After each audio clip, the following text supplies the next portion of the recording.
नमस्कार दोस्तों, स्वागत है आप सभी का आपके अपने चैनल वेदादर्शनम पर। और आज की इस क्लास में हम शुरू करने जा रहे हैं साहित्य, जिसमें हम आज छंद परिचय पढ़ेंगे, जिसके अंदर आचार्य पिंगल से लेकर जो व्रत रत्नाकर है वहां तक का जो इतिहास रहा था छंद शास्त्र का, उसके बारे में पढ़ेंगे। जिसमें पिंगलाचार्य, व्रत रत्नाकर, सुव्रत तिलकम और छंदो मंजरी आदि से संबंधित 25 प्रश्न रहेंगे, जो पूरी तरह पीवाई के आधारित रहेंगे।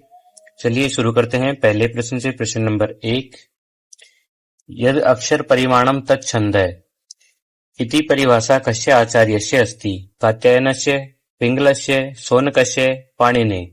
देखिए, ये जो परिभाषा है वो ऋग्वेद के सर्वानुक्रमणी ग्रंथ में आचार्य शौनक द्वारा दी गई है। तो इसमें जो ऑप्शन सी है ये बिल्कुल सही हो जाएगा, आचार्य शौनकस्य। इस परिभाषा का अर्थ होता है जहां अक्षरों की संख्या का निश्चित परिमाण हो, अर्थात माप हो, उसको छंद कहते हैं।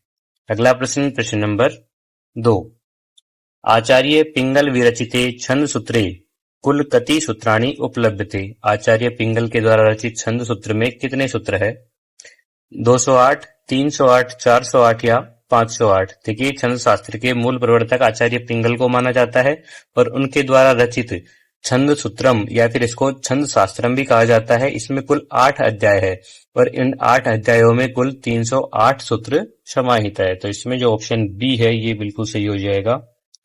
अगला प्रश्न, प्रश्न नंबर 3, समुचितम मेलनम विधाय शुद्धम विकल्पम चिन्होतय। मिलान करके शुद्ध विकल्प का चयन करना है। एक तरफ ग्रंथ दिए गए हैं, दूसरी तरफ उनके लेखक दिए गए हैं। देखिए, सबसे पहले व्रत रत्नाकर, ये जो है केदार भट्ट की रचना है। सुव्रत तिलकम जो है वो आचार्य क्षेमेंद्र की रचना है। छंदोनुशासनम जो है वो आचार्य हेमचंद्र की रचना है और छंदो मंजरी जो है वो गंगादास की रचना है। इस तरह से 2, 4, 1, 3 ऑप्शन ए में है, तो ऑप्शन ए यहाँ बिल्कुल सही होगा। अगला प्रश्न, प्रश्न नंबर 4, छंद शास्त्रस्य अपरम नाम किम अस्ति? छंद शास्त्र का दूसरा नाम क्या है? छंदो विचिति, वृत्तानुशासनम, कै और खे उभौ, वेदांग ज्योतिषम। देखिए, प्राचीन वांग्मय जो था उसमें छंद शास्त्र को छंदो विचित और वृत्तानुशासनम दोनों नामों से जाना जाता था। और पाणिनि शिक्षा में तो छंदः पादौ तु वेदस्य कह करके इसको वेद के चरण घोषित किया गया है। तो इसमें जो ऑप्शन सी है ये बिल्कुल सही होगा, कै तथा खे उभौ। अगला प्रश्न, प्रश्न नंबर 5, आचार्य यास्कृत निरुक्तानुसारम छंदांसी रिक्त स्थानम पूर्यत। यहाँ पर छंदांसी के आगे क्या आएगा? इस रिक्त स्थान की पूर्ति करनी है। पादव, छादनाथ, आह्लादनम, परिमाणम। देखिए, जो निरुक्तकार आचार्य यास्क हुए थे उनके अनुसार छंदांसी छादनाथ अर्थात जो आच्छादित का मतलब होता है ढक देना, जो आच्छादित करता है वह छंद है।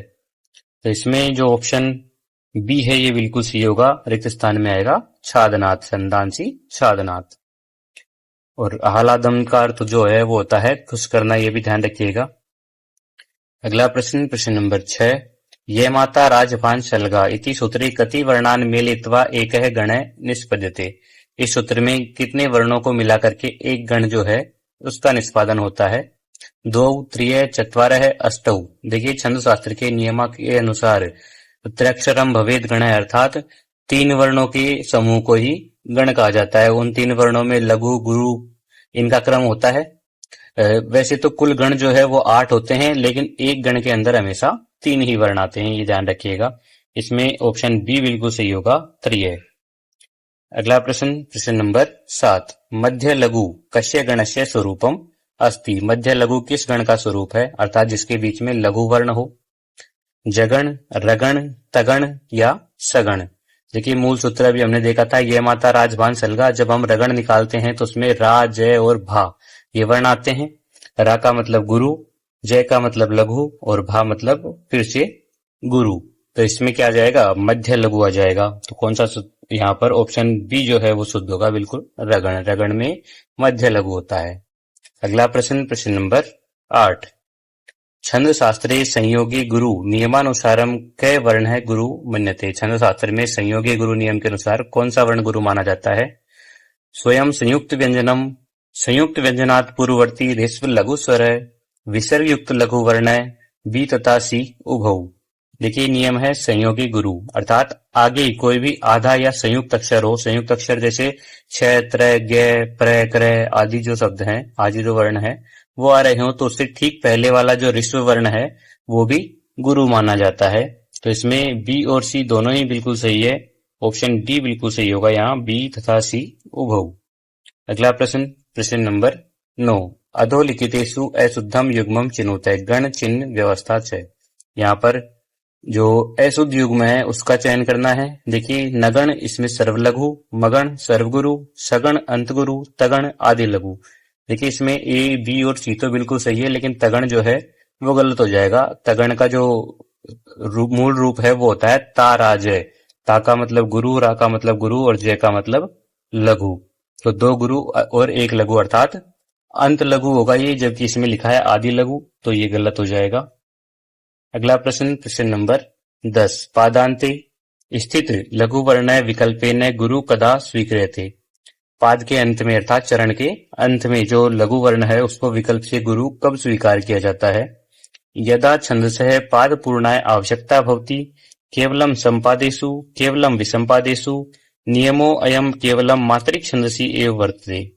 देखिए वा पदांते तोसो वक्रौ जो नियम है उसके अनुसार यदि किसी चरण के अंत में लक्षण घटाने के लिए गुरु वर्ण की आवश्यकता हो तो वहां पर जो लघु वर्ण होता है उसे विकल्प से गुरु मान लिया जाता है। तो यहाँ पर जो ऑप्शन ए है ये बिल्कुल सही होगा, यदा छंदसः पाद पूर्णाय आवश्यकता भवति, ऑप्शन ए। अगला प्रश्न, प्रश्न नंबर 11 है। प्रकारः इति पदे प्रथम वर्णस्य प्र इत्यस्य का संज्ञा भवति, लघु संज्ञा, गुरु संज्ञा, प्लुत संज्ञा, उपयुक्त संज्ञा द्वयम। देखिए प्रकार है, इस पद में प्रथम वर्ण जो प्र है उसकी कौन सी संज्ञा होगी, वो लघु होगा या गुरु होगा। देखिए जो प्र है वो एक संयुक्त वर्ण है, इसमें 3 वर्ण होंगे प्र में। पहला होगा प, फिर इसमें र होगा और अंत में इसमें ए होगा जो कि स्वर होगा। इस तरह से ये संयुक्त वर्ण जो है वो खुद को गुरु नहीं बनाता, ये अपने से पूर्व वाले वर्ण को गुरु मानता है। क्योंकि प्र पहले से कोई वर्ण नहीं है, इसलिए प्र में स्थित जो अ है उस अ के कारण इसको हम लघु मानेंगे, गुरु नहीं मानेंगे। तो इसमें ऑप्शन ए जो है ये बिल्कुल सही हो जाएगा, प्र में लघु संज्ञा होगी। अगला प्रश्न, प्रश्न नंबर 12 है। आर्या छंदसः प्रथमार्धे कुल कति मात्रा भवन्ति। आर्या छंद के प्रथम आधे भाग में कुल कितनी मात्राएं होती है। 12 मात्रा, 18 मात्रा, 63 मात्रा, 57 मात्रा। देखिए आर्या छंद जो है उसके पहले चरण में कुल 12 मात्राएं होती है और दूसरे चरण में 18 मात्राएं होती है। इस तरह से कुल जो 30 मात्राएं हैं वो होती है 2 चरणों में। तो यहाँ पर जो ऑप्शन सी है ये बिल्कुल सही हो जाएगा, 30 मात्रा, क्योंकि आर्या छंद में 4 भाग होते हैं, जिनमें पहले में टोटल कितनी हो जाएगी, 30 मात्राएं।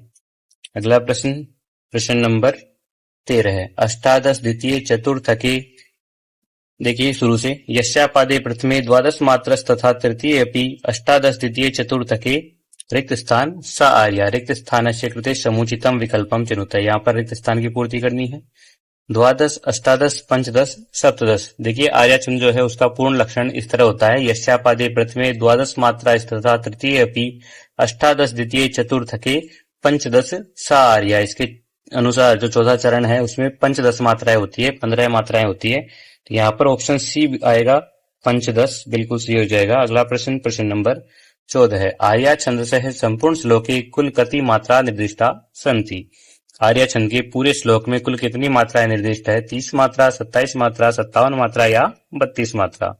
देखिए प्रथमार्ध की जो मात्राएं हैं वो हमने अभी देखी थी, 30 होती है, 12 + 18, और तीसरा और चौथा जो है उसमें 12 + 15 करके 27 मात्राएं होती है। इस तरह से टोटल मात्राएं जो है वो जाती है 57। ऑप्शन सी यहाँ बिल्कुल सही हो जाएगा। दोनों को जोड़ते हैं तो कुल 57 मात्राएं बनती है। तो आर्या छंद में संपूर्ण श्लोक में कुल 57 मात्राएं होती है, याद रखिएगा। अगला प्रश्न, प्रश्न नंबर 15। अथवा भवितव्यानां द्वाराणि भवन्ति सर्वत्र, अस्मिन् पद्यांशे किम छंद है। इस पद्यांश में कौन सा छंद होगा। अनुष्टुप, आर्या, इंद्र, वज्रा, उपजाति। देखिए इसमें अगर हम जो वर्ण है उनको गिनते हैं तो लघु, लघु, गुरु इस तरह से रहते हैं। गुरु के जो है हम 2 वर्ण गिनते हैं, लघु के एक एक गिनते हैं। इस तरह से इसके वर्ण गिनने पर हम देखते हैं कि यहाँ पर जो है आर्या छंद होगा। ऑप्शन बी यहाँ बिल्कुल सही हो जाएगा। अगला प्रश्न, प्रश्न नंबर 16 है, अनुष्टुप छंद से संपूर्ण श्लोके कुल कति वर्णा भवन्ति। अनुष्टुप छंद के संपूर्ण श्लोक में कुल कितने वर्ण होते हैं? 8 वर्ण है, 16 वर्णा, 32 वर्णा या 44 वर्णा।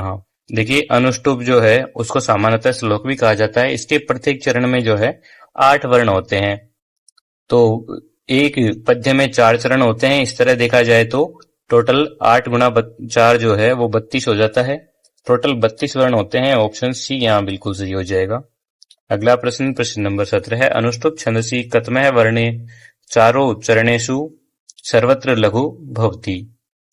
पंचम है, षष्ठ है, सप्तम है, अष्ट है। देखिए अनुष्टुप छंद में कौन से वर्ण चारों चरणों में अर्थात सभी जगह लघु रहते हैं। जो लक्षण है उसमें लिखा गया है श्लोके षष्ठ गुरु ज्ञेयम सर्वत्र लघु पंचमम। इसका अर्थ होगा कि जो 5वां वर्ण है वो चारों चरणों में हमेशा लघु ही रहेगा और छठा वर्ण हमेशा गुरु ही रहेगा। यहाँ पर पंचम वर्ण है वो छवि में लघु रहता है, तो ऑप्शन ए बिल्कुल सही हो जाएगा। अगला प्रश्न, प्रश्न नंबर 18 है, अनुष्टुप छंदसि सप्तमः वर्ण है तस्मिन् पदे ऋस्वम लघु भवति। अनुष्टुप छंद में 7वां वर्ण किस पाद में ऋस्व रहता है? प्रथम तृतीय पादयो, द्वितीय चतुर्थ पादयो, सर्वत्र एव पादेषु केवलम प्रथम पादे। देखिए लक्षण की जो दूसरी पंक्ति है वो है द्विचतुष्पादयो ऋष्वम सप्तमम दीर्घ मन्ययो, अर्थात दूसरे और चौथे चरणों में जो समचरण होते हैं उनमें 7वां वर्ण हमेशा लघु होगा और पहले व तीसरे चरणों में यह दीर्घ होगा। तो इसमें हमसे पूछा है ऋस्व अर्थात लघु जो है वो कहाँ कहाँ होता है, तो ऑप्शन बी बिल्कुल सही हो जाएगा। यहाँ द्वितीय चतुर्थ पादयो, दूसरे और चौथे पाद में। अगला प्रश्न, प्रश्न नंबर 19, महाकवि अश्वघोषस्य अनुसारम अनुष्टुप छंदसः आविष्कारकः कै मुनि अस्ति। महाकवि अश्वघोष के अनुसार अनुष्टुप छंद के आविष्कारक कौन से मुनि हैं? आचार्य पिंगल, महर्षि वाल्मीकि, वेदव्यास या भरत मुनि। देखिए महाकवि अश्वघोष जो है उन्होंने अपने महाकाव्य बुद्ध चरितम में स्पष्ट रूप से जो महर्षि वाल्मीकि है उनको अनुष्टुप का कर्ता अर्थात आविष्कारक माना है। जो क्रौंच पक्षी वाली कहानी है इसमें मां निषाद जो श्लोक है उसको संसार का पहला अनुष्टुप छंद का श्लोक माना जाता है। इसमें जो ऑप्शन बी है ये बिल्कुल सही होगा।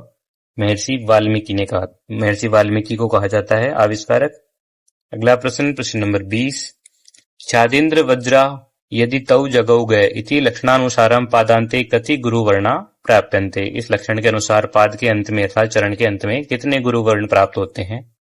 एक है, द्वौ, त्रिय, चत्वार है। देखिए इंद्रवज्रा का लक्षण में अंत में आता है जगौ गए, तो गौ का अर्थ जो है वो होता है 2 बार गुरु, क्योंकि द्विवचन का है। तो प्रत्येक चरण के अंत में निश्चित रूप से 2 गुरुवर्ण आते हैं। ऑप्शन बी यहाँ बिल्कुल सही हो जाएगा। अगला प्रश्न, प्रश्न नंबर 21, त्वमेव माता च पिता त्वमेव अत्र किम छंद भविष्यति। यहाँ पर कौन सा छंद होगा? इंद्रवज्रा, उपेंद्र वज्रा, उपजाति, वंशस्थ। देखिए ये जो श्लोक है इसके प्रत्येक चरण में 11 वर्ण है। हम गिनते हैं तो 11 वर्ण देखने को मिलते हैं और पहला वर्ण जो है वो लघु है और जो नियम है वो कहता है कि कोई भी 11 वर्ण वाला छंद हो और उसकी शुरुआत लघु वर्ण से हो तो वो हमेशा उपेंद्र वज्रा होता है। ऑप्शन बी यहाँ बिल्कुल सही हो जाएगा। अगला प्रश्न, प्रश्न नंबर 22, इंद्र वज्रा उपेंद्र वज्रयो पदानाम मिश्रणम किम नामना प्रसिद्धम अस्ति। इंद्र वज्रा और उपेंद्र वज्रा जो पद है, चरण है, उनके मिश्रण से जो कौन सा नाम है वो प्रसिद्ध होता है अर्थात कौन सा छंद बनता है? वियोगिनी, उपजाति, मालिनी, रथोदता। देखिए जो लक्षण है वो कहता है अनंतरोदीरित लक्ष्म भाजौ पादौ यदि या उपजाति अस्ता। जब किसी एक ही श्लोक में कुछ चरण इंद्रवज्रा के हो कुछ चरण उपेंद्र वज्रा के हो तो उस मिश्रित छंद को उपजाति छंद कहा जाता है। ऑप्शन बी यहाँ बिल्कुल सही हो जाएगा। अगला प्रश्न, प्रश्न नंबर 23, समुचितम मेलनम अस्ति। इनका मिलान करना है। देखिए गण व्यवस्था है दी गई है एक तरफ और दूसरी तरफ छंद दिया गया है हमें। देखिए सबसे पहले तगण, तगण, जगण, गुरु, गुरु, ये जो वर्ण है वो इंद्रवज्रा में आते हैं यदि तौ जगौ गए। इसी तरह से जो ऑप्शन ख है उसमें देखिए जगण, तगण, जगण, गुरु, गुरु, ये जो क्रम है वो उपेंद्र वज्रा का हो जाएगा जत चास ततौ गौ। और अंत में दिया गया है इंद्रवज्रा और उपेंद्रवज्रा का जो मिश्रण है वो उपजाति कहलाता है। इस तरह से यहाँ पे 2, 1, 3 ऑप्शन ए जो है वो बिल्कुल सही हो जाएगा। अगला प्रश्न, प्रश्न नंबर 24। स्पृहणीयत चरितम पाणिनेरूप जाति भी इति महत्वपूर्णम कथनम कस्य आचार्यस्य अस्ति। ये जो महत्वपूर्ण कथन है वो किस आचार्य का है? कालिदासस्य, क्षेमेंद्रस्य, पिंगलस्य, अश्वघोषस्य। देखिए आचार्य क्षेमेंद्र जो है उन्होंने अपने प्रसिद्ध ग्रंथ सुवृत तिलकम में महर्षि पाणिनि के उपजाति छंद की प्रशंसा की है। इस तरह से तो इसमें जो ऑप्शन बी है ये बिल्कुल सही हो जाएगा। ये कथन आचार्य क्षेमेंद्र का होगा। अगला प्रश्न, प्रश्न नंबर 25। अर्थो हि कन्या परकीय एव अस्मिन् पादे कुल कति वर्णाः सन्ति। इस पाद में कुल कितने वर्ण हैं? 8 वर्ण, 11 वर्ण, 12 वर्ण या 14 वर्ण। देखिए ये श्लोकांश जो है वो महाकवि कालिदास के अभिज्ञान शाकुंतलम के चतुर्थ अंक का है।